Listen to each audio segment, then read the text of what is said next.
Yo, what's up, guys? MMA Analyst here to give you my recap for UFC on Fuel. Sanchez versus Ellenberger. First things first. Actually, first things before first things. I gotta apologize big time to, who was it? To John Albert. I might have been a little wrong about, just things in general. Even though he lost the fight. Let me just say that right off the bat. I was harsh on Mr. Albert. And damn. Alright, we'll get back to that though. Diego Sanchez versus Jake Ellenberger. Mad props to, again, the loser, Diego Sanchez, in this fight. One thing about Diego is, he's there to brawl. Like, Diego, how many knockouts does Diego Sanchez have? In his entire career, he's got 6 knockouts. His last one was Joe Riggs in 2006. Oh, sorry, he had a Luigi Fioravanti in 2008. But clearly his wrestling is what he needs to do to win fights. And he gets matched up against guys where he just can't do that wrestling for the win. And instead of doing what a lot of guys will do, and I'm not saying that all fighters should do this, or that's even good for Diego's, just in general, health or whatever. But a lot of guys will be like, yo, I'm gonna wrestle. And then they'll just like, they're like so afraid to actually fight that they're using their wrestling as a way to not get knocked out, to not get beat up. And, they end up trying to go for takedowns all day, getting stuffed and losing a boring fight. Like, you see, the thing is, you still lose. I'm not saying the guys that go out there and use the wrestling because they're afraid to brawl or they can't brawl and they do that and they win. I'm talking about the guys that go out there, for example, let's say, it's probably wouldn't have been smart for him, but Bernardo Magalhaes, right? He went out there and he was scared, and he would try, but he just ran. He would just run and go for takedowns and run and throw a wild looping. Now, if he would have actually stepped up into the pocket, he would have got his ass knocked out. So I'm not saying that's the smart thing either, but just with Diego Sanchez, he's always game. He's ready to go, and I'm just saying props to Diego Sanchez and really any other fighters that are like him, where, they've got their deficiencies, however, they're not afraid to go out there and fight. And this is going to be Diego Sanchez's 3rd fight of the night in a row. And this is the damn near, fight of the year. And I think this is going to be his this will be his 5th fight of the night. That's crazy. And, it is what it is. Jake Ellenberger. Yeah, and by the way, Diego mentioned if this was 5 rounds, Jake was done. Jake was tired. He was done. So anyways, real talk, Diego was tired too. I told you I was tired, man. Y'all don't even know. But anyways, Diego was tired too. Those were like less than arm punches at the end. Like he was pushing his arm with his shoulder, like just so tired with that ground and pound. But anyways, good win for Jake Ellenberger.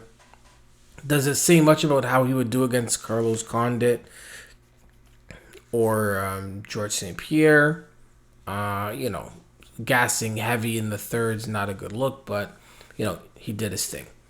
So congratulations to both of those fighters for what will definitely go down as one of the best fights of 2012. Stefan Struve, Dave Herman. You know what? When he opened up a little bit, I started to like what I saw from Stefan Struve. He still has no jab. How can you be 6'11" with no jab? Like, jab.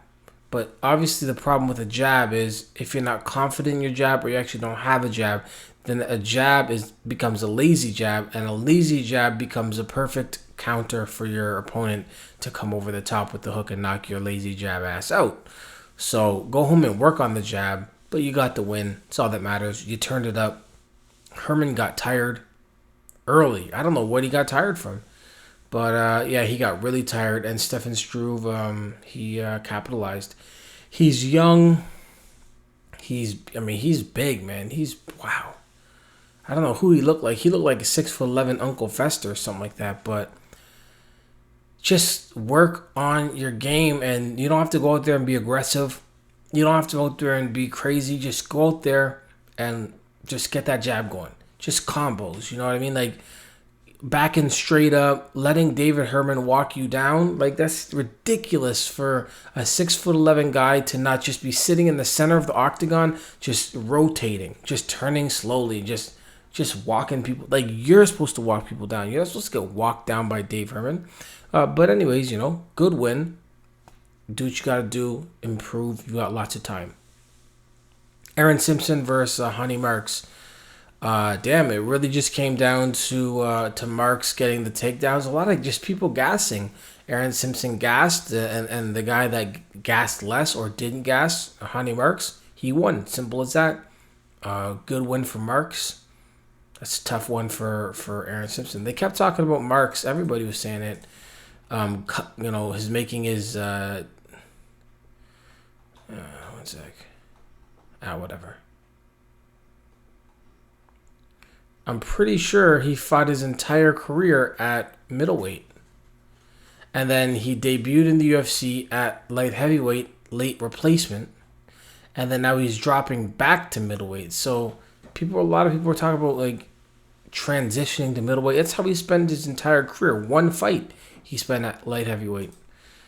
At least that's what I think. I could be wrong, but I don't think I am.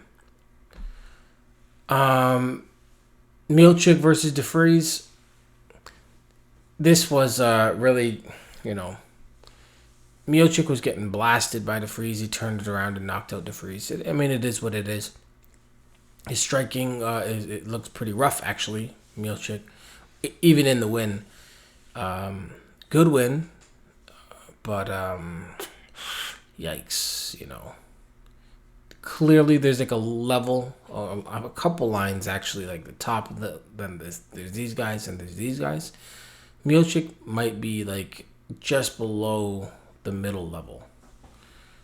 And he's got to his striking is just so, he's just like a brawler, but it's just so, he's powerful, but whatever. Good win for him. Got the win.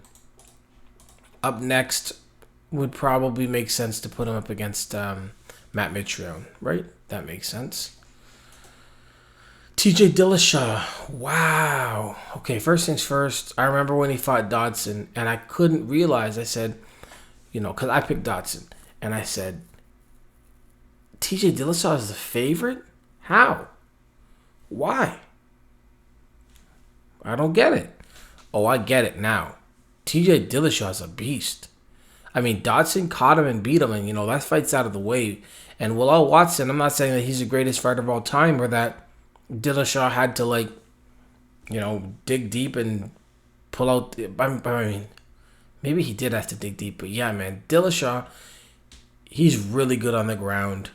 No kind of getting tired. I'll tell you right now, I kind of crack jokes on the little midget dudes over at Team Bumchin, but if you want to get into shape and be able to go nonstop for 25 minutes, just nonstop, just never taking a break, get over there, man. If you have gas issues, get over there, man, because those guys go.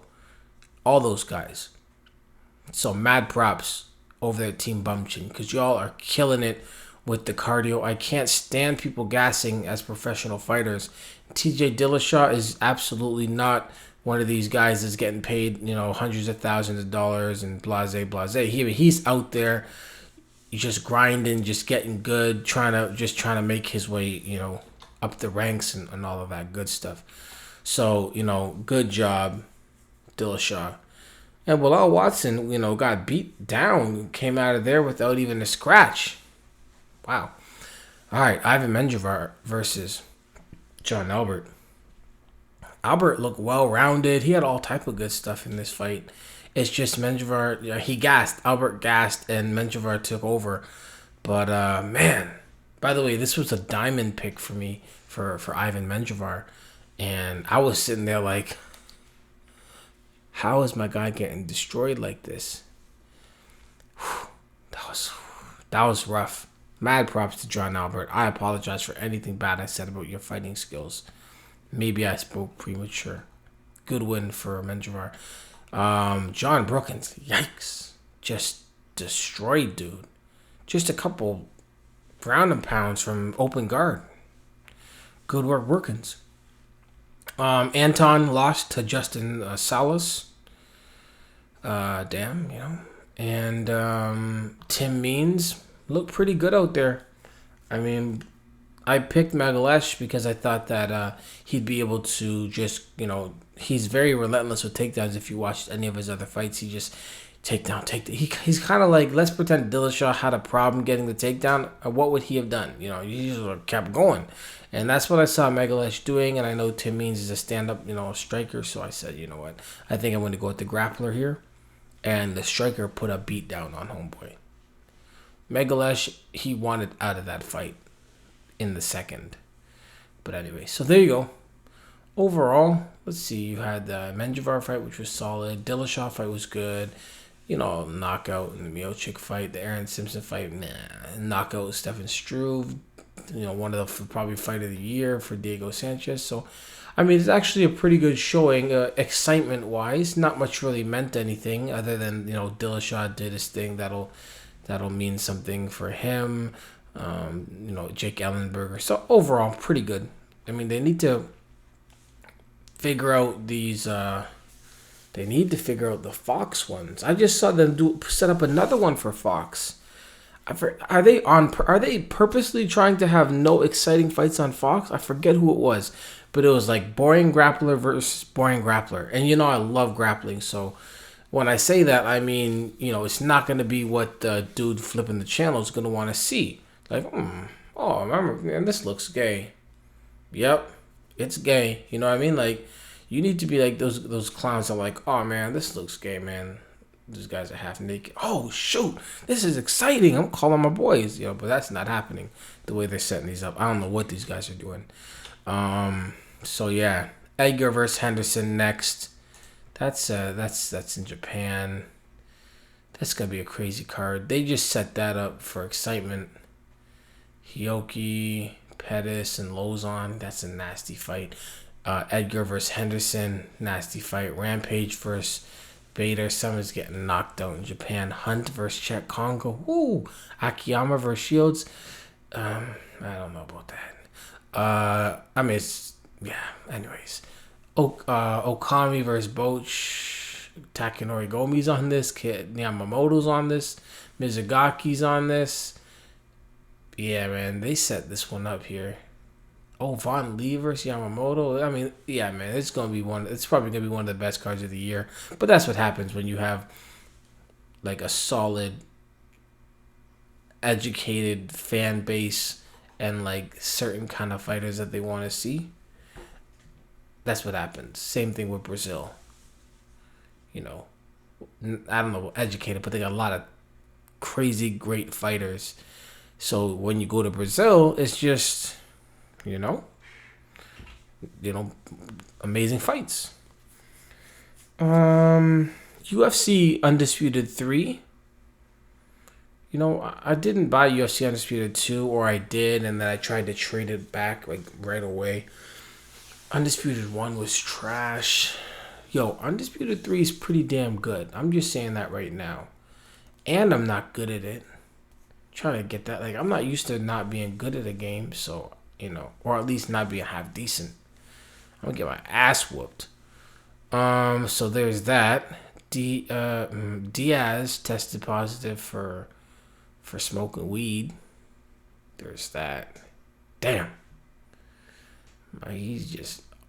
That's just one funny dude. But anyways, enough talking. MMA is important.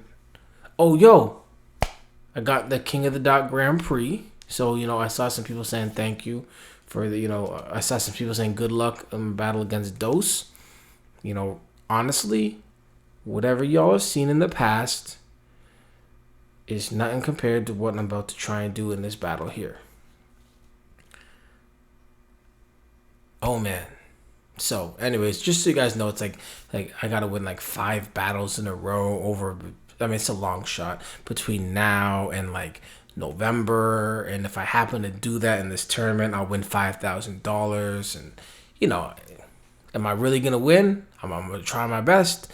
If I beat a few of these guys, you know, it'll put me up there in the ranks. Like, y'all who don't care, you know, just shut this off. You know what I mean? But yeah, Dose, you know, it's a tough little dude.